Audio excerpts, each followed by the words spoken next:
नमस्कार दोस्तों, जैसे कि हमने भाग 1 और भाग 2 में देखा, नंबर 10 पर गुरु द्रोणाचार्य, नंबर 9 पर भीष्म पितामह और नंबर 8 पर अर्जुन और नंबर 7 पर एकलव्य, नंबर 6 पर बर्बरिक और नंबर 5 पर मेघनाद के बारे में हमने पिछली 2 भाग में बता दिया है। जिसने भी नहीं देखा है तो वह जाकर हमारी पिछली वीडियो देख लीजिए, तो आपको जानकारी मिल जाएगी। तो चलो अब आगे की वीडियो शुरू करते हैं। दोस्तों, नंबर 4 पर है कर्ण। सूर्यपुत्र कर्ण महाभारत काल के एक योद्धा थे जिनके पास ऐसे दिव्य कवच और कुंडल थे जिसे किसी भी अस्त्र से भेदा नहीं जा सकता था। इसलिए युद्ध से पहले देवराज इंद्र ने छल से कर्ण का कवच और कुंडल छीन लिया था, लेकिन कवच कुंडल के बिना भी कर्ण बहुत शक्तिशाली थे। अंतिम युद्ध में जब कर्ण और अर्जुन का आमना सामना हुआ, तब कर्ण ने 11 बार अर्जुन के गांडीव धनुष की प्रत्यंचा को काट डाला था।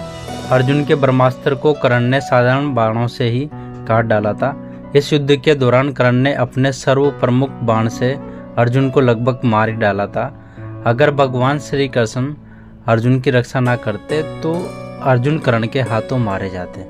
जब तक कर्ण के हाथों में शस्त्र था तब तक कर्ण को किसी भी तरह परास्त नहीं किया जा सकता था, लेकिन जब कर्ण निशस्त्र थे तब अर्जुन को कर्ण का वध करना पड़ा था। दोस्तों, नंबर 3 पर लक्ष्मण जी।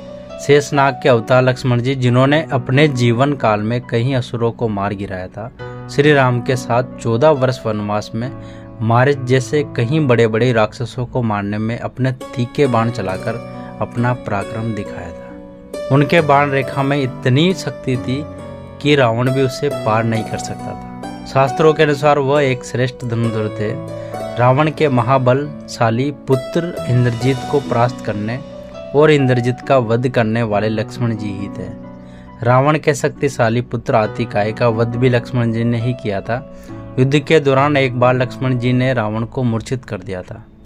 दोस्तों, नंबर 2 पर है भगवान श्री राम। भगवान विष्णु के अवतार मर्यादा पुरुषोत्तम महावीर श्री राम की शक्ति का कोई अंत नहीं था।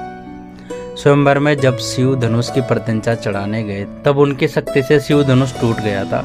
ऐसा कोई अस्त्र नहीं था जो राम जी के पास नहीं था। श्री राम ने मात्र अपनी 16 वर्ष की आयु में अपने बाणों से मारीच और सुबाहु जैसे मायावी राक्षसों का वध किया था।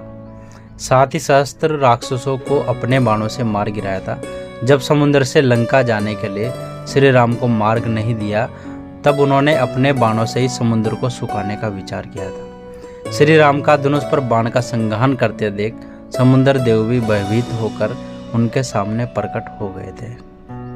श्री राम ने अपने बाणों से ही महाबलशाली कुंभकर्ण को मार गिराया था और रामायण के युद्ध में उस समय त्रिलोक विजेता लंकापति रावण के भी 10 सिर अपने बाण से काटकर उसकी छाती को भेदकर उसे भी यमलोक में भेज दिया था। दोस्तों, नंबर 1 पर है देवों के देव महादेव।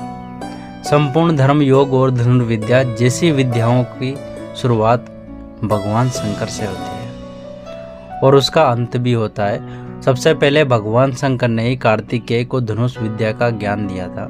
उसी के आधार पर कार्तिकेय को देवताओं का सेनापति बनाया गया था और उन्होंने भी कई असुरों को मार गिराया था। भगवान शंकर ने इस धनुष से त्रिपुरासुर को मारा था। त्रिपुरासुर अर्थात 3 महाशक्तिशाली असुर जिनको ब्रह्मा जी से अमरता का वरदान प्राप्त था। शिव जी के धनुष के टंकार से ही बादल फट जाते थे और पर्वत हिलने लगता था। ऐसा लगता था मानो भूकंप आ गया हो। यह धनुष बहुत ही शक्तिशाली था। एक तीर से त्रिपुरासुर की तीनों अभेद नगरी को ध्वस्त कर दिया था। इस धनुष का नाम पिनाक था। संपूर्ण ब्रह्मांड और धनुर्वेद की उत्पत्ति महादेव से ही हुई है। सभी बड़े बड़े महारथी परशुराम जी, विश्वामित्र, भगवान श्री राम और अर्जुन सभी ने शिव की आराधना करके इनसे दिव्यास्त्रों को पाया था। सभी के जनक वही है, वही इस सृष्टि की शुरुआत है और वही उसका अंत है। उनकी शक्ति अनंत है।